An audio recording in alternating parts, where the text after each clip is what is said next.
بعد طول انتظار. لقد حسم الإعلامي توني بارود موقفه ويستعد لإطلالة عبر الشاشة التي اعتدناه نجما عليها LBCI، وهذه المرة من خلال برنامج أسبوعي من المرجح أن يعرض كل ليلة أحد في التوقيت الذي كان يعرض فيه ناشد.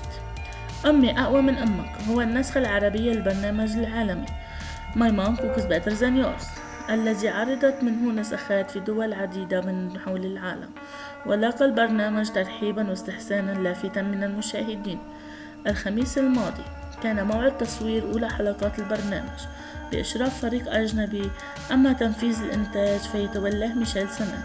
تقوم فكرة البرنامج على استضافة 3 ثنائيات، أم وابنتها أو أم وابنها، بحيث يتنافس كل ثنائي منهم في جو من التحدي والترافع لتقديم طبق يقترح عليهم منذ بداية الحلقة على أن ينتهي تحضيره في مدة زمنية محددة يجب التقيد بها.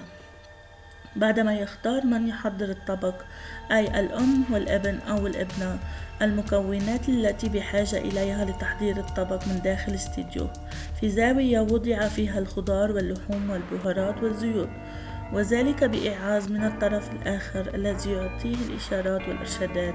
في معظم الأحيان تكون الأم هي التي توجه إرشاداتها لابنها أو ابنتها، إلا في حالات نادرة قد يحصل العكس، بحيث أن الأم تتلقى التعليمات من ابنها أو ابنتها بشأن ما يتطلبه الطبق من مكونات وأصول التحضير.